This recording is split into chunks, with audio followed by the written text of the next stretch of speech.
బాలినేని అక్రమాలు సంపాదించినటువంటి ఆస్తుల విషయంలో ఒంగోలు ప్రజలు చేస్తున్నటువంటి నిరసన కావచ్చు, ఆయన అక్రమాస్తుల్ని కాపాడుకోవడం కోసం పార్టీ మారిన విషయంలో వస్తున్నటువంటి విమర్శలు కావచ్చు, వీటన్నిటిపైనే ఈరోజు మాట్లాడదాము.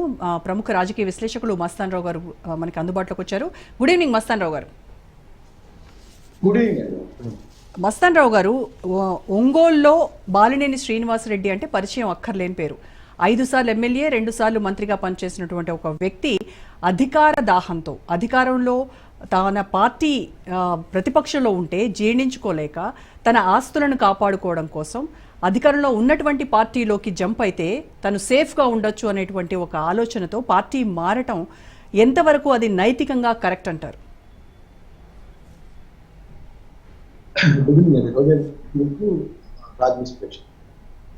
బాలినేని శ్రీనివాసరెడ్డి గారు జనసేన ఆవిర్భావ సభలో ఆయన మాట్లాడిన తీరు ఆయన రాష్ట్రంలోనే చర్చనీయాంశంగా మారిన పరిస్థితి. ఎందుకంటే వైఎస్ఆర్సీపీ అధికారంలో ఉన్నప్పుడు ఆయన మీద లెక్కలేని ఆరోపణలు వచ్చాయి. ఒంగోలుకి సంబంధించి చూసినట్లయితే మనకి మైనింగ్ కానీ, లేదంటే ఎర్రజర్ల పనులని తోవేసేసి అక్కడ పేదలకి భూములు పంచాలని అదంతా కూర్చివేసిన పరిస్థితి కానీ, ఆ తర్వాత ఇప్పుడు శ్రీకరి విలాస్కి సంబంధించి ఆ గ్రావెల్ తోలకం కానీ, ఇది మైనింగ్ కి సంబంధించి కానీ, అదేవిధంగా వాళ్ళ అనుచరులు అక్కడ భూ కబ్జాలకు పాల్పడ్డారని ఆరోపణలు కానీ, ఇవన్నీ కూడా లెక్కలేని ఆరోపణలు బాలినేని శ్రీనివాసరెడ్డి గారి మీదకి వచ్చాయి. అది ఒంగోలు ప్రజలందరికీ పదే పదే చర్చించుకుంటారు. నిజానికి దాని మీద అసలు బాలినేని శ్రీనివాసరెడ్డి గారికి సంబంధించిన ఈ వ్యవహారాలు, అవినీతి వ్యవహారాలకు సంబంధించి తెలుగుదేశం పార్టీ, జనసేన కూడా అప్పట్లో కలెక్టర్ గారికి, అక్కడ ఉన్న జాయింట్ కలెక్టర్కి కంప్లైంట్ చేయటం, దాని మీద వైఎస్ఆర్సీపీ ప్రభుత్వం ఆయన సుబ్బారెడ్డి గారికి బంధువు అయినప్పుడు కూడా ఒక స్పెషల్ ఇన్వెస్టిగేషన్ టీమ్ సిట్ని వేసిన పరిస్థితి. అంటే వైవి సుబ్బారెడ్డి గారికి ఆయన దగ్గర బంధువా, లేదంటే జగన్ కు వైఎస్ఆర్ ఫ్యామిలీకి సమీప బంధువు, చాలా వాళ్ళిద్దరికి మంచి రిలేషన్ ఉంది అని చెప్పి అంటూ ఉంటారు?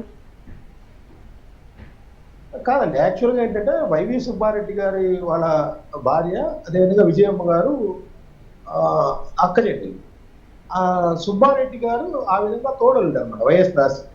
యాక్చువల్గా బాలినేని శ్రీనివాసరెడ్డి గారికి వైఎస్ రాజశేఖర రెడ్డి గారి ఫ్యామిలీకి ఎటువంటి సంబంధం లేదు. సుబ్బారెడ్డి గారి చెల్లెల్ని బాలినేని శ్రీనివాసరెడ్డి గారు వివాహం చేసుకున్నారు, శశిదేవి.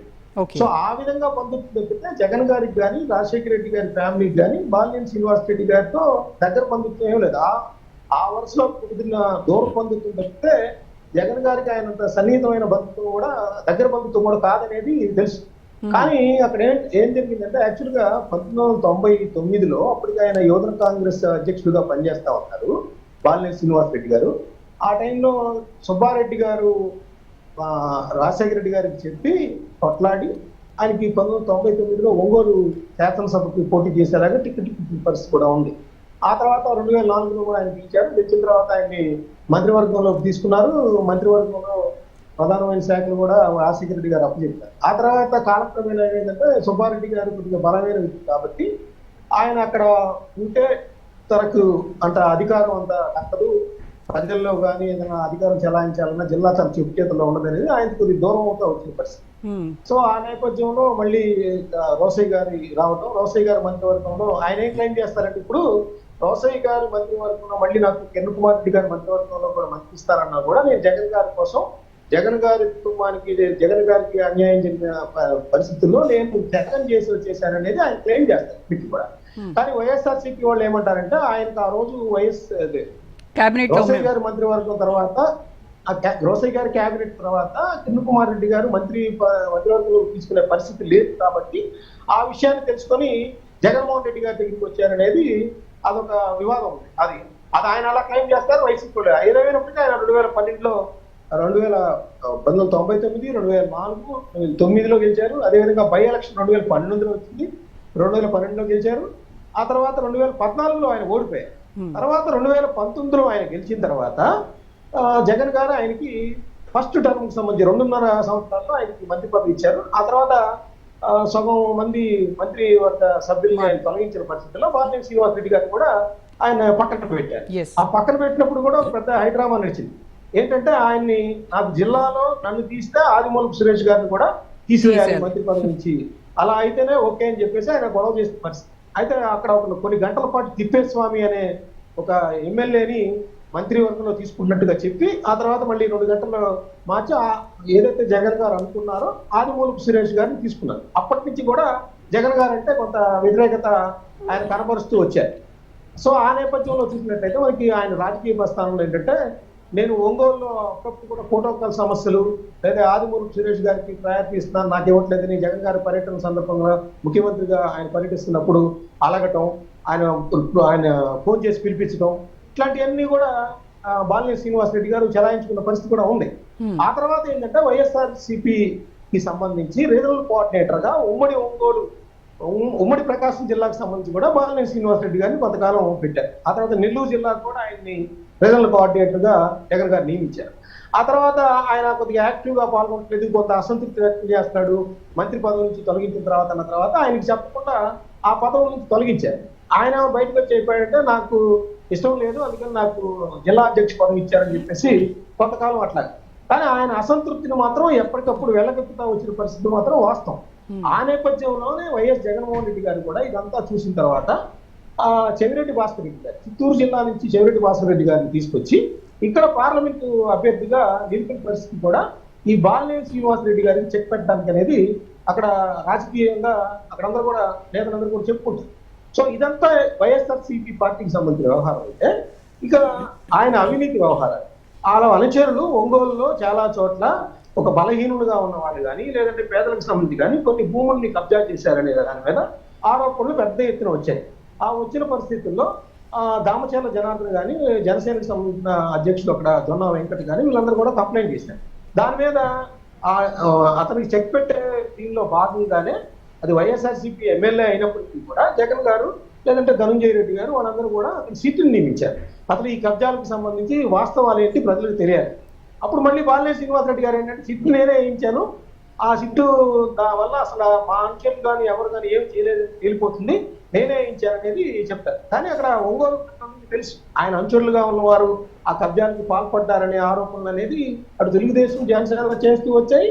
ఈ రోజు కూడా అది ఏమైందో తెలియదు. కానీ ఈ అన్నిటి నేపథ్యంలో ఆయన మనం చూసినట్టయితే వీటన్నిటిని తప్పించుకుంటానిక లేకపోతే జగన్ గారి మీద అసంతృప్తి వెల్లుబికిందా, ఎందుకంటే వైఎస్ జగన్ గారు ఘోర పరాజయం పాలైన నేపథ్యంలో ఆయన బయటకు వచ్చారు తప్పితే నిజానికి వైఎస్ జగన్ అదే ఇన్ కేస్ జగన్ కనుక అధికారంలోకి వచ్చుంటే జగన్ మంచివాడే, జగన్ అదే భజన కంటిన్యూ చేస్తూ అలాగే అదే పార్టీలో కొనసాగేవాడు బాలినేని. అదే జరుగుతుందంటే ఆయన నిజంగా జగన్మోహన్ రెడ్డి గారి మీద అసంతృప్తి ఉంటే ఆయన ముందుగానే పార్టీ నుంచి వెళ్ళిపోవాలి, అది గెలవదనుకుంటే ఆయన ఎప్పుడైతే జగన్ గారు ఘోర పరాజయం పాలయ్యారో అప్పటి నుంచి ఆయన జనసేనలోకి వెళ్ళడానికి యాక్చువల్గా గతంలో ఒక 6-7 నెలల క్రితం కూడా కొంత రూమర్స్ వచ్చాయి ఆయన వెళ్తారని. అంటే బాలినేని శ్రీనివాసరెడ్డి గారి దగ్గర ఉందండి ఏంటంటే, ఆయన డిమాండ్ క్రియేట్ చేస్తుంటారు. 2015లో కూడా ఆయన కొంతకాలం టీడీపీలోకి వెళ్తానని చెప్పేసి, అంటే వైసీపీలో తగిన ప్రాధాన్యం ఇవ్వట్లేదు, నాకు సుబ్బారెడ్డి గారికి ప్రాధాన్యత ఇస్తున్నారు ఒంగోలులో, కాబట్టి నేను తెలుగుదేశంలోకి వెళ్తాననేది ఒక ఫెయిల్యూర్ ఇచ్చారు. ఆ ఫెయిల్యూర్ ఇచ్చిన నేపథ్యంలో జగన్మోహన్ రెడ్డి గారు కూడా సుబ్బారెడ్డి గారిని పక్కన పెట్టి కొంతకాలం బాలినేని శ్రీనివాసరెడ్డి గారిని ప్రకాశం జిల్లా రాజకీయాలకు సంబంధించి వైఎస్ఆర్సీపీలో అత్యధిక ప్రాధాన్యత ఇచ్చిన పరిస్థితి. ఇప్పుడు కూడా ఏంటంటే ఆయన ప్రయారిటీ తగ్గింది. వైఎస్ఆర్సీపీకి సంబంధించి 2024 ఎన్నికలకు ముందు బాలినేని శ్రీనివాసరెడ్డి గారి ప్రయారిటీ ఎప్పుడైతే తగ్గింది, అదేవిధంగా రీజనల్ కోఆర్డినేషన్ నుంచి తీసేశారు, చెవిరెడ్డి భాస్కర్ రెడ్డి గారు తీసుకొచ్చి ఇక్కడ పెడుతున్నారు, సుబ్బారెడ్డి గారికి తిరిగి రాజ్యసభ ఇచ్చారు, ఈ ప్రయారిటీలు రాజకీయ సమీకరణలు మారుస్తున్నారు, నాకు ప్రాధాన్యత తగ్గుతుంది అనుకున్నారు. ఆయన వెంటనే ఏంటంటే జనసేనలోకి వెళ్లే అవకాశాలు ఉన్నాయని ఫీలర్లు వచ్చాయి. ఆ ఫీలర్లు వాళ్ళ వర్గం నుంచి ఇచ్చారనేది కూడా అక్కడ ఒంగోలు అంతా చెప్పుకుంటారు. సో ఆ నేపథ్యంలో ఆయన ఘోర పరాజయం పాలవటం, ఆ పరాజయం పాలైన నేపథ్యంలో ఆయన మీద ఏదైతే ఆరోపణలు ఉన్నాయో దామచర్ల జనార్దన్ గారు అయితే అది వ్యక్తిగతంగా కూడా వెళ్ళిపోయింది. ఒకనొక దశలో ఒంగోలు సెంటర్ లో ఒక ధర్నా జరిగినప్పుడు, ఇక్కడ ఒక్క నిమిషం కంప్లీట్ చేస్తాను, ఇప్పుడు బూతులు ప్రభుత్వం అనేది బాలినేని శ్రీనివాసరెడ్డి గారు మనం విమర్శ చేశారు వైసీపీ ప్రభుత్వం. కానీ దామచర్ల జనార్దన్ గారిని మనం ఇప్పుడు ఉచ్చరించడానికి ఇబ్బంది. ఆయన ఒంగోలులో పబ్లిక్ గా బహిరంగంగా దామచర్ల జనార్దన్ గారిని ఆ విధంగా బూతులు తిట్టిన పరిస్థితి కూడా అంత అన్ని టీవీల్లో టెలికాస్ట్ కూడా అయిన పరిస్థితి. సో దామచర్ల జనార్దన్ గారు కానీ జనసేన వాళ్ళు కానీ వీళ్ళందరూ కూడా ఆ సిట్ ని కంటిన్యూ చేసి ఈయన యొక్క అవినీతి ఆరోపణలు వెలికి తీస్తారనేది అందరూ అనుకున్నారు. కానీ ఎప్పుడైతే జనసేనలో చేరారో అప్పటి నుంచి ఆ సిట్ దర్యాప్తు అనేది కుంటుపడింది అనేది చెప్తారు. అది ప్రభుత్వం సమాధానం చెప్పాలి. మస్తాన్ గారు, అయితే దామచర్ల జనార్దన్ పై బాలినేని అనుచరులు దాడికి పాల్పడ్డారు అనేది అందరికీ తెలిసినటువంటి విషయం. అప్పుడు చాలా పెద్ద చర్చనీయాంశంగా మారింది. మరి అలాంటి అంత ఇద్దరి మధ్య వైరం ఉన్నటువంటిది ఇప్పుడు ఏం మాయ చేశారు, ఎందుకు కామ్ అయిపోయారు, అసలు దీని గురించి ఎవరు కూడా మాట్లాడుకోవట్లేదు. గతంలో అంత ఇద్దరి మధ్య పచ్చగడ్డి వేస్తే భగ్గుమనేటువంటి అంత రేంజ్లో ఉన్నటువంటి ఈ ఫైర్ అంతా ఎలా చల్లారింది? అంటే ఇక్కడ ఒకటి చెప్పాలి, ఇప్పుడు నగరపాలక ఒంగోలు నగరపాలక సంస్థకు సంబంధించిన కార్పొరేటర్ని ఆయన జనసేన పవన్ కళ్యాణ్ గారి ఆధ్వర్యంలో ఆయన జనసేనలో చేర్చింది. ఆ తర్వాత జిల్లా పరిషత్కి సంబంధించి కూడా కొంతమంది జెడ్పీటీసీని చేర్చి ఆ తర్వాత జెడ్పీ చైర్మన్ కూడా లాగేసుకుందాం అనే ఒక ఆలోచన చేస్తారు. తద్వారా పవన్ కళ్యాణ్ గారికి దగ్గర అవ్వాలనేది బాలినేని గారి ఆలోచన. అయితే నేనైతే అనుకోవట్లేదు, ఎందుకంటే దామచర్ల జనార్దన్ గారు ఒక 2-3 రోజుల క్రితం అసెంబ్లీలో స్వయంగా ఒక బాలినేని శ్రీనివాస్ రెడ్డి గారి టెన్యూర్ లో ఒక అవినీతి వ్యవహారానికి సంబంధించి 60-70 కోట్లకు సంబంధించి పోతురాజు కాలువలు ఉంది ఒంగోలు, దానికి సంబంధించి టెండర్లలో అవినీతి పాల్పడ్డారు బాలినేని గారు. దాని మీద ఎంక్వైరీకి ఆదేశించాలని ఆయన 2-3 రోజుల క్రితం దామచర్ల జనార్దన్ గారు డిమాండ్ చేసిన పరిస్థితి. అంటే జనసేనలో ఆయన చేరిన తర్వాత జనసేనలో ఇటీవల ఆవిర్భావ దినోత్సవం సందర్భంగా బాలినేని శ్రీనివాస్ రెడ్డి గారు ఆరోపణలు చేసిన తర్వాత, ఏది జగన్ గారి మీద ఆరోపణలు చేసిన తర్వాత కూడా ఆయన అసెంబ్లీలో డిమాండ్ చేశారంటే నేను ఇంకా వాళ్ళ మధ్య రాజకీయం ఉందని నేనైతే అనుకోవట్లేదు. ఎందుకంటే కొంత అక్కడ కనిపించచ్చు, అంటే తెలుగుదేశం పార్టీ నుంచి ఇన్స్ట్రక్షన్స్ వచ్చాయా, లేకపోతే జనసేనకు సంబంధించి ఆయన చేరాడు కాబట్టి కొంత తగ్గించండి. ఎందుకంటే ఆయన చేరిన సందర్భంలో కూడా అట్లా ఫ్లెక్సీలు రగడ జరిగింది. అసలు ఈయన ఎలా చేర్చుకుంటారని దామచర్ల జనార్దన్ గారు బహిరంగంగా వచ్చి పవన్ కళ్యాణ్ కూడా ప్రశ్నించిన పరిస్థితి ఉంది. అయితే ఇప్పుడు ఆ ఒరవడి తగ్గినప్పటికీ కూడా ఆ అవినీతి వ్యవహారాలకు సంబంధించి ఆయన డిమాండ్ అనేది వెనక్కి తగ్గలేదు అనేది 2-3 రోజుల క్రితం అసెంబ్లీలో జనార్దన్ గారి డిమాండ్ వల్ల నాకైతే అర్థమవుతుంది. అయితే ఇప్పుడు చెప్పాల్సింది ఏంటంటే పవన్ కళ్యాణ్ గారు ఇన్ని అవినీతి ఆరోపణలు ఉన్న బాలినేని శ్రీనివాస్ రెడ్డి గారికి సంబంధించి అంటే ఇక్కడ ఇంకో విషయం కూడా మనం ప్రస్తావించాలి. మొన్న ఆయన ఆవిర్భావ దినోత్సవం మీద ఏమన్నారంటే నాతో సహా అందరి మీద ఎంక్వైరీ అయ్యింది అంటున్నారు. అసలు ఎంక్వైరీ ఏంటి దేనికి? ఆయన మీద ఆల్రెడీ చేసిన ఎంక్వైరీనే కంటిన్యూ చేసి సరిపోయింది కదా. కరెక్ట్, ఆల్రెడీ ఆయన మీద ఎంక్వైరీ చేశారు, సిట్ ఉంది, దాన్ని ఎంక్వైరీ చేసి సరిపోతుంది. ఆయన ఏమంటారు, ఆ జగన్ గారు ఆయన ఎమ్మెల్యేలు 175 నియోజకవర్గాల్లో కూడా అవినీతికి పాల్పడ్డారు, నా వియ్యంకుడు ఆస్తులు నా ఆస్తులు జగన్ గారు దోచుకున్నారు, లాగేసుకున్నారని చెప్తున్నారు. దాని మీద ప్రజలందరూ ఏం కోరుకుంటారంటే అసలు నిజంగా బాలినేని శ్రీనివాస్ రెడ్డి గారు జగన్ గారు మీద చేసిన ఆరోపణలు, ఎమ్మెల్యేల మీద చేసిన ఆరోపణలు వాస్తవాలు ఉంటే లేదా ప్రజాధనం కనుక దుర్వినియోగం ఉంటే అదంతా కూడా ప్రభుత్వానికి చెందాలి మళ్ళీ. అదేవిధంగా ఆయన అనుచరులు కానీ ఆయన ఒంగోలు చుట్టుపక్కల కానీ ఇప్పుడు ఆ ఎర్రజర్ల కొండ దగ్గర కానీ లేదంటే మైన్స్ కానీ శ్రీకరి ఎఫ్ఐకి సంబంధించిన వ్యవహారాల్లో కానీ విజిలెన్స్ రిపోర్ట్లు ఉన్నాయి, విజిలెన్స్ వాళ్ళు ఎంక్వైరీ చేస్తున్నారని చెప్తా ఉన్నారు.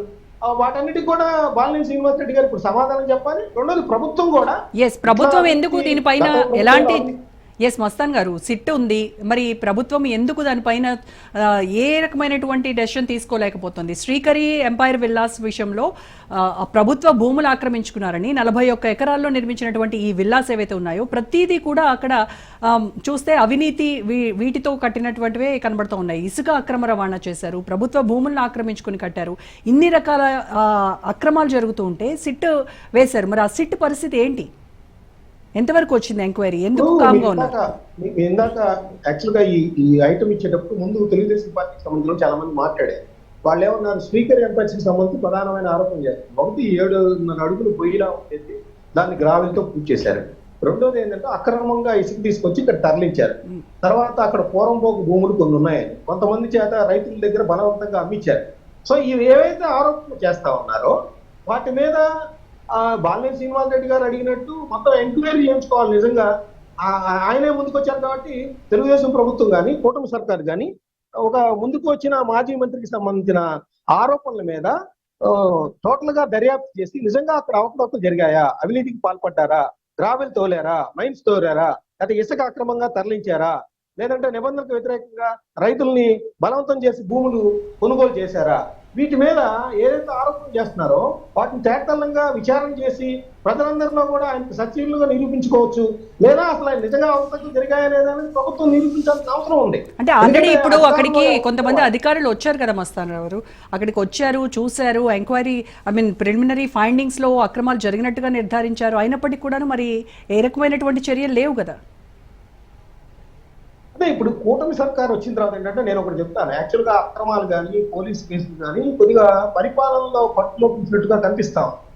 ఎందుకంటే అవినీతి కానీ అక్రమాలు కానీ, ఇప్పుడు పవన్ కళ్యాణ్ గారు మొన్న అసెంబ్లీలో ఒక మాట చెప్పారండి, ఒక ఉపాధి హామీ పథకం సంబంధించి 60-70 కోట్ల అక్రమాలు జరిగాయన్న. కానీ వాటి మీద ఎక్కడ చర్య కనబడుతుందా? డిప్యూటీ ముఖ్యమంత్రి స్థాయిలో అసెంబ్లీలో ప్రస్తావిస్తున్నారు. కానీ అదేవిధంగా ఇప్పుడు ఈ ఒంగోలు విషయంలో కూడా ఇన్ని అక్రమాలు జరిగాయని ఆల్రెడీ దామచర్ల జనార్దన్ గారు కానీ లేదా జనసేన వాళ్ళు కానీ వాళ్ళందరూ ఆరోపిస్తా ఉన్నారు. కలెక్టర్ గారు చూసి వచ్చారు, విజిలెన్స్ శాఖ చూసి వచ్చింది, రెవెన్యూ శాఖ చూసి వచ్చారు. అక్కడికి వాళ్ళకి కొన్ని ఆధారాలు ప్రాథమికంగా లభ్యమయ్యాయి అంటున్నారు. వాటికి సంబంధించి ఎందుకు యాక్షన్ తీసుకోలేకపోతున్నారు? జనసేనలో చేరటమే కారణమా? జనసేనలో చేరటమే కారణం అయితే పవన్ కళ్యాణ్ గారు ఈ అవినీతి ప్రోత్సహిస్తున్నారని అనుకుందామా? మరి పవన్ కళ్యాణ్ గారు అందరినీ ప్రశ్నిస్తారు, మా పార్టీలో చేరినా సరే మేము వాళ్ళ మీద విచారణ కంటిన్యూ చేస్తాము, ఎవరు కూడా అవినీతికి పాల్పడేవాళ్ళు మా పార్టీలో ఉండటానికి వీల్లేదని చెప్పేసి ఆయన చెప్తున్నప్పుడు ఆయన కూడా ఈ విషయం మీద కూలంకషంగా విచారణ జరిపించాలి. అదేవిధంగా ఆయన మీద ఎటువంటి జనసేనలో చేరారు కాబట్టి మేము మాఫీ చేస్తామనే ఒక అపప్రద జనసేన అధినేతకు కూడా లేకుండా ఉండాలి. అంటే దీన్ని పారదర్శకంగా విచారణ చేయాల్సిన అవసరం అయితే ఉందని చెప్తారు. ఎస్, అయితే ఒక్క విషయము మస్తాన్ గారు, ఇప్పుడు జగన్ తన ఆస్తులు, తన వియ్యంకుడి ఆస్తులు కూడా దోచేసుకున్నాడు అని ఆరోపిస్తున్నారు కదా బాలినేని. మరి అసలు అఫిడవిట్లో సొంత కారు కూడా లేదని ప్రకటించుకున్నటువంటి ఆయన 5 కోట్లు ఖర్చు పెట్టి ప్రైవేట్ ఫ్లైట్లో రష్యా టూర్ అనేది పెద్ద కలకలం రేపినటువంటి అంశం. ఇప్పుడు ఇంకోటి దానికి తోడుగా కొత్తగా ఇంకోటి మొదలుపెట్టారు. ఆయన పవన్ కళ్యాణ్తో నేను ఫస్ట్ టైం కలిసినప్పుడు ఒకటే అడిగాను ఆయన్ని, నాకు అధికారం కాదు, ఇంకోటి కాదు, నేను మీతో సినిమా తీయాలి అని అన్నారు. పవన్ కళ్యాణ్తో సినిమా అంటే మాట్లాడండి, 100 కోట్లు కావాలి. మరి అసలు బీదరుపులు అరుస్తున్నటువంటి బాలినేనికి ఇన్ని 100 కోట్లు పెట్టి పవన్ కళ్యాణ్తో ఎలా సినిమా తీస్తాడు? ఎలా వస్తున్నాయండి ఇన్ని కోట్లు అసలు? యా, మీరు అన్నీ చర్చించాలి. ఎందుకంటే ఆయన మీద గతంలో వైఎస్ఆర్సీపీ ప్రభుత్వంలో ఆయన మంత్రిగా ఉన్నప్పుడు గుడివాడలో కాసినో ఏర్పాటు చేశారు, క్యాసినో ఏర్పాటు చేశారు, దానికి సంబంధించి దూరం జరుగుతుందనే ఆరోపణ బాలినేని గారి మీద కూడా ఆరోపణ వచ్చాయి. ఏంటి రష్యా వెళ్ళి కూడా ఆయన పేకాట ఆడతారు అనేదంటే ఆయన బయటకు వచ్చి చాలా డేర్గా చెప్పారు, అవును నాకు పేకాట ఆడటం అనేది హ్యాబిట్, నేను ఆడతాను, తప్పే ఉంది అనేది ఆయన మంత్రిగా ఉన్నప్పుడే ప్రకటించిన పరిస్థితి. సో దాని ప్రజలందరూ ఒంగోలు వాళ్ళు అర్థం చేసుకున్నారు కాబట్టి తగిన విధంగా తీర్పిచ్చారని నేను అంటాను. ఒకటి. రెండోది ఏంటంటే ఇప్పుడు పవన్ కళ్యాణ్ గారికి సంబంధించి ఆయన అఫిడవిట్లో ఇంకోటి చెప్పారు మీరు, అఫిడవిట్లో అసలు అఫిడవిట్లో రాజకీయ నాయకులందరూ కూడా ఈ కార్లు కూడా లేదని వెళ్తా ఉంటారు. కానీ వాళ్ళకి చూస్తే మనకి విదేశాల నుంచి దిగి వచ్చేసిన కార్లు ఎక్కువ మంది కనిపిస్తా ఉంటాయి. అదే అర్థం కాదు, అది కొన్ని 1 కోటి రూపాయలు ఉండొచ్చు, 2 కోట్లు ఉండొచ్చు. అట్లాంటి విలువైన కార్లు కొంటూ కూడా ఎన్నికల కమిషన్ కూడా దీని మీద నాట్ ఓన్లీ బాలినేని శ్రీనివాసరెడ్డి గారు అసలు దేశంలో అదొక తంతుగా మారిపోతుంది. ఏమీ లేదు, అసలు కారు లేదు, మా దగ్గర ఎవరు లేదు రాజకీయ నాయకులు చెప్పడం మీద కూడా ఎంక్వైరీ చేయాలి. అసలు దానిలో వాస్తవాలు కూడా పనులకు తెలియాలి. ఒకటి. రెండోది ఏంటంటే ఇంకా పవన్ కళ్యాణ్ గారి సినిమా అంటే ఈయన మీద ఇన్ని ఆరోపణలు ఉన్నాయి కాబట్టి పవన్ కళ్యాణ్ గారికి దగ్గర అవ్వాలంటే అనుకున్నారో లేకపోతే ఇంకేదైనా తెలియదు. కానీ ఆయన పవన్ కళ్యాణ్ గారితో సినిమా అనేది నేను అడిగాను, నేనే పదవులు అడగలేదు, మంత్రి పదవి అడగలేదు, ఎమ్మెల్సీ అడగలేదు, అందరూ అనుకున్నారు నేను చేస్తున్నానంటే నాకు ఎమ్మెల్సీ ఇచ్చి మంత్రి పదవి ఇస్తాను, కానీ అది కాదు నేను అడిగింది సినిమా అని. సినిమా తీయడం కోసం ఆయన జనసేనలోకి చేరారంటానికి నమ్మడానికి ప్రజలు ఎవరు సిద్ధంగా లేరు. ఎందుకంటే ఈ ఆరోపణలు ఉన్నప్పుడు పవన్ కళ్యాణ్కి దగ్గర అవడం ద్వారా ఆరోపణలన్నీ కలిగించుకునే మార్గం ఎంచుకున్నారా? ఒకటి. రెండోది ఏంటంటే ఆయన ఆస్తులన్నీ లాక్కున్నప్పుడు పవన్ కళ్యాణ్ గారి ఇప్పుడున్న పరిస్థితుల్లో ఆయన ప్రకటించింది కానీ ఆయన సినిమా తీసిన వాళ్ళు కానీ రోజుకు 2 కోట్ల రూపాయలు ఇవ్వాలి. అంటే 50 రోజులు షెడ్యూల్ ఇచ్చారనుకోండి, 100 కోట్లు కావాలి. అలాగే మిగిలిన క్రూ కానీ లేకపోతే మిగిలిన షెడ్యూల్స్ అంతా జరపాలంటే సినిమా పూర్తి చేయాలంటే మీరు అన్నట్టు ఇంకో 200 కోట్లు దగ్గర కావాలి. సో 200 కోట్ల రూపాయలు పెట్టి సినిమా తీసే వ్యక్తి మరి ఏమీ లేవు, జగన్ గారు అన్ని లాక్కున్నారంటే కూడా ఒక పెద్ద చర్చనీయాంశంగా మారింది ఈ రోజు. కరెక్ట్. రెండోది ఏంటంటే అంత పెద్ద మంత్రిగా 2 సార్లు చేసి 5 సార్లు ఎమ్మెల్యేగా చేసిన వ్యక్తి ఒక సినిమా నటుడైన జనసేన అధినేతతో సినిమా తీయాలనే నేను ఇక్కడికి వచ్చానని చెప్పడం కూడా చాలా కొద్ది ఆశాసం. ఎగ్జాక్ట్లీ. అయితే ఇక్కడ ఒంగోలు ప్రజలు మాత్రము ఈయన కొంత ఈయన వేసే రాజకీయ అడుగులు ఏవైతే ఉన్నాయో అవన్నీ చూస్తుంటే మాకు కొంచెం షాకింగ్గా సర్ప్రైజింగ్గా ఉన్నాయి, ఆయన సహజ శైలికి భిన్నంగా ఉన్నాయి. ఎందుకంటే ఇప్పటి వరకు మంత్రి పదవి ఇచ్చి ఎమ్మెల్యేని చేసినటువంటి ఒక పార్టీ అధినేతని అప్పటి వరకు వీరుడు సూర్యుడు ఆయన అంతటి వాడు లేడు అని చెప్పి పొగిడిన బాలినేని ఇప్పుడు పార్టీ మారి అక్కడికి వెళ్ళి జగన్ ఏమో తన తండ్రి అండదండలతో రాజకీయాల్లోకి వచ్చి అధికారం చేపట్టాడు. ఇక్కడ పవన్ కళ్యాణ్ చూస్తే ఆయన జనాల్లో నుంచి వచ్చినటువంటి నేత అని ఈ రకంగా భజన చేస్తూ ఉండడం కూడా వాళ్ళందరూ కొంత నవ్వుకుంటున్నటువంటి పరిస్థితి. అంటే ఇక్కడ మనకు మొదట సామెతగా చెప్తారండి మా కోస్తా జిల్లాలో ఏంటంటే, ఏ రోటి కాడు పాట ఆ రోటి దగ్గర పాడతారండి. అంటే కొంతమంది ఈ కారం కొట్టేవాళ్ళు కానీ పిండి కొట్టేవాళ్ళు కానీ వచ్చి రోడ్డు దగ్గర అంటే మన ఇంటి దగ్గర మన మాటలు చెబుతారు, మన కుటుంబం గురించి వేరే ఇంటి దగ్గర వచ్చినప్పుడు వాళ్ళు పూర్తా ఉంటారు. సో ఇప్పుడు ఆయన ఆ గతంలో కాంగ్రెస్ లో చేశారు, ఆ తర్వాత వైసీపీలో చేశారు. వైసీపీలో చేసినప్పుడు కూడా జగన్ గారి మీద ఏగ వాళ్ళు వచ్చే పరిస్థితి లేదు, చంద్రబాబు నాయుడు గారిని సూపర్ పెట్టేవాళ్ళు ఆయన. ఈ రోజు మళ్ళీ ఆయన జనసేన చేయలేదు కాబట్టి జనసేన అధినేత ఆయనకి కొద్దిగా మంచి కావాల్సిన వ్యక్తిగా ఆయన మహోన్నతుడిగా కనిపిస్తున్న పరిస్థితి కూడా మనం ఇక్కడ అర్థం చేసుకుంటాం. జగన్మోహన్ రెడ్డి గారు అవినీతి చేస్తుంటారా లేదా అనేది ప్రజలు చెప్తారు. ఇంకోటి ఏంటంటే ఒక తీర్పు కూడా ఇచ్చారు, 151 స్థానాల నుంచి 11 స్థానాలకి ఆయన చేశారంటే ఆయన పథకాలు కావచ్చు, లేదా ఆయన మీద వచ్చిన అవినీతి ఆరోపణలు కావచ్చు, లేదా ప్రజల్లో వ్యతిరేకత కావచ్చు, అనేక రకాలుగా ఉంది. కానీ దానికి బాలినేని శ్రీనివాస్ రెడ్డి గారి మీద ఏదైతే ఆరోపణలు వచ్చాయో అవినీతి ఆరోపణలు అనేది, ఆ ఒంగోలు మొత్తంలో ఓడిపోవడానికి కారణం కూడా అదేగా అనేది కూడా ప్రజలు ఎక్కువగా మాట్లాడుకుంటున్నారు. ఇప్పుడు జగన్మోహన్ రెడ్డి గారు మీద వ్యతిరేకత అనేది ఈ బాలినేని శ్రీనివాస్ రెడ్డి గారి లాగా 26 జిల్లాల్లో ఉన్న నేతలే కదా కారణం. ఆ రోజు వాళ్ళ అధికారం చలాయించబట్టి, లేదా వాళ్ళ దాష్టికం కానీ, వాళ్ళ అరాచకాలు కానీ, వాళ్ళ దౌర్జన్యాలు కానీ మీరు ఇందాక ప్రస్తావించారు. దామచర్ల జనార్దన్ రెడ్డి గారి మీద దాడి చేసినప్పుడు ఆయన బహిరంగంగా ఉన్నది అందరికీ తెలుసండి. సో అలాంటి దాష్టికాలన్నీ నేపథ్యంలో ఉన్నాయి కదా ప్రజలు తీర్పిచ్చారు. సో అది జగన్మోహన్ రెడ్డి గారి వ్యతిరేకతను ఓడిపోవడానికి ఈ బాలినేని శ్రీనివాస్ రెడ్డి గారు కూడా కారణంగానే చెప్తాను. అలాంటి నాయకులు అన్ని జిల్లాల్లో ఉంటారు కదా. సో ఆయన ఇప్పుడు జనసేన అధినేత పవన్ కళ్యాణ్ పొగట్టం అనేది రాజకీయంగా అవకాశవాదం అవుతుంది. ఎస్, అంటే అందుకే కదా అంటారు రాజకీయంగా శాశ్వత శత్రువులు శాశ్వత మిత్రులు ఉండరంటారు. ఇప్పుడు అది మనకు స్పష్టంగా కనబడుతుంది. ఎస్ అండి, thank you so much Mastan Rao గారు.